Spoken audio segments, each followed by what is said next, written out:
Et on commence ce JT de la tech par le pape qui met en garde, Julien, contre les risques associés à l'intelligence artificielle. Il veut désarmer l'intelligence artificielle selon ses termes. Dans sa première encyclique, le pape alerte sur les risques d'une IA qui ne serait pas suffisamment encadrée. Il parle notamment des usages militaires, de la concentration du pouvoir technologique entre les mains de quelques acteurs, notamment américains, de la désinformation ou encore de l'aggravation des inégalités.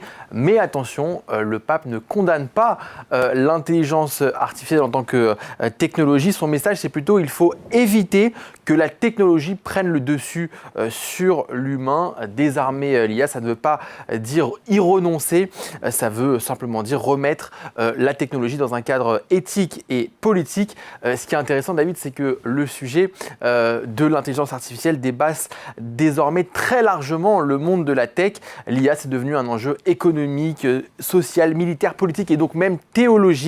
Et symbole assez fort aussi, lors de la présentation du texte, Léon XIV était accompagné de Christopher Holla, le cofondateur d'Anthropic, l'une des plus grandes entreprises américaines d'intelligence artificielle. Allez, on parle maintenant d'Éric Larchevêque, qui était passé nous voir dans TicTech, qui met fin déjà à l'activité de trésorerie Bitcoin de The Bitcoin Society. Oui, et c'est un vrai revirement. Il y a quelques mois, Éric Larchevêque d'ailleurs était sur ce plateau, cofondateur de Ledger, présentait The Bitcoin Society comme le projet le plus important de sa vie. Alors l'idée a été ambitieuse, créer une société cotée capable d'accumuler en masse du Bitcoin dans sa trésorerie sur le modèle de certaines entreprises américaines. Mais le contexte s'est retourné. Le Bitcoin a chuté de près de 25% au premier trimestre et les conditions de financement sont devenues plus compliquées. Résultat, The Bitcoin Society renonce à cette activité donc de rachat de Bitcoin, The Bitcoin Treasury, qui était vraiment le cœur de son projet. En revanche, Éric Larchevêque ne ferme pas la société, il veut la réorienter vers de l'accompagnement d'entrepreneurs et des services liés à l'investissement. Voilà, pour la réorienter, d'ailleurs, Bitcoin Society lance une augmentation de capital de 8 millions d'euros.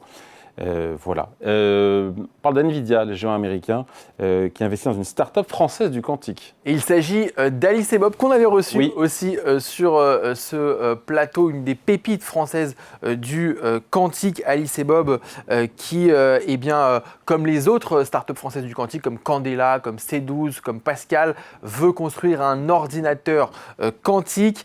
NVIDIA entre donc au capital via son fonds d'investissement N-Ventures. Le montant n'a pas été communiqué, mais le signal est important. Le champion mondial des puces pour l'IA regarde désormais de près le quantique français. Et ce n'est pas totalement une surprise parce que les deux entreprises, Alice et Bob et NVIDIA, ont déjà collaborent déjà depuis 2 ans avec des solutions quantiques. Et Alice et Bob avaient levé 100 millions d'euros l'année dernière, l'une des plus grosses opérations financières dans la French Tech en 2025. Enfin, Julien, pas besoin de regarder samedi la finale de Ligue des Champions, puisqu'on connaît déjà le gagnant. Bah tiens, bah voyons. Alors, on connaît, enfin presque, parce que l'intelligence artificielle a déjà fait son pronostic. Je vais vous le dire, évidemment, suspense. La finale opposera bien sûr le PSG à Arsenal samedi à Budapest. Et c'est le cabinet donc Avisia, spécialiste de la data et de l'IA, qui a modélisé la rencontre. Le modèle a croisé les résultats récents des deux équipes, les performances individuelles des joueurs, les styles de jeu, les forces, les faiblesses de chaque formation. Bref, une multitude de données. Et selon cette prédiction, David, c'est le PSG qui devrait l'emporter selon l'intelligence artificielle à 58% de chances de l'emporter. Alors évidemment, ce n'est pas une certitude, c'est une probabilité. Et c'est ce qui rend aussi l'exercice intéressant. L'IA peut calculer des tendances, mais elle ne remplace pas le terrain, l'émotion, ni le fameux moment de bascule. Petit détail amusant. L'an dernier. Avisia avait déjà prédit la victoire du PSG contre l'Inter de Milan l'année dernière. Voilà, c'est de bon augure. Merci Julien pour ce JT de la Tech.